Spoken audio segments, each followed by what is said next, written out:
Magandang hapon sa ating lahat. Narito po ang ating weather update.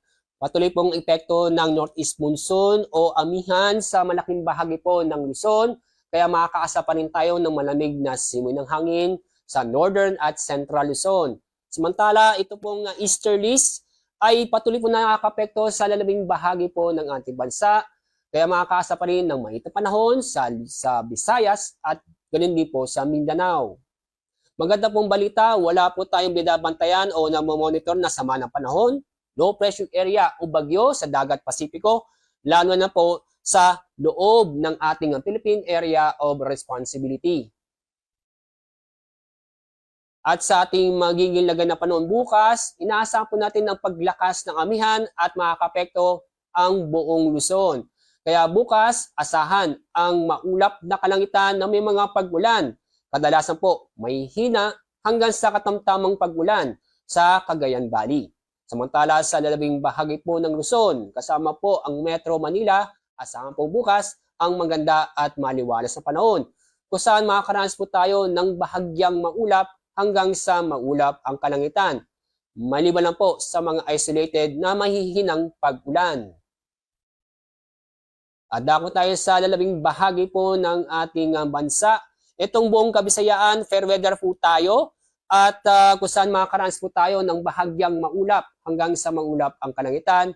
Maliban lang po sa mga isolated na pag-ulan dala ng thunderstorm. Sa Davao Region, Caraga, ganun din po sa Soc-Sargen ay fair weather po tayo bukas. Maliban lang po sa mga isolated na pag-ulan.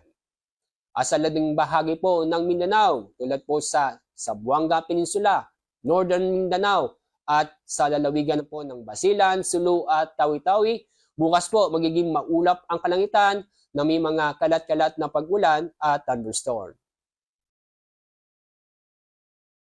Dahil po malakas po ang hangin dala po ng amihan, may inaasahan pa rin tayong matataas na alon kung saan ang taas ng alon ay halos aabot ng 5 metro.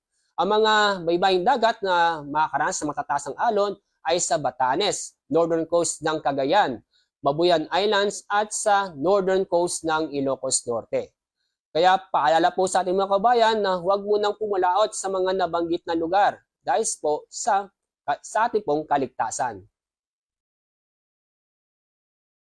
As a weather outlook, inaasahan po natin ang patuloy ng epekto ng amihan sa malaking bahagi ng Luzon. At yung pong shear line ay inaasahan po natin magbabalik at simula pong makakapekto sa eastern section ng Southern Luzon simula po Biyernes. Kaya sa mga kababayan po natin sa Legazpi City, sa loob po ng 3 araw magiging maulan ang panahon po tayo na kung saan ay makakaranas po ng mga kalat-kalat na pag-ulan. Kaya mag-ingat po tayo sa mga posibleng pagbaha o pagguho ng lupa. Ang araw pong lulubog mamaya po hanggang 5:38 ng hapon. Bukas, ang araw sisikat sa ganap na 6:22 ng umaga. Yan po ang ating weather update mula sa Pag-asa. Ako po, Salazar D. Aurelio.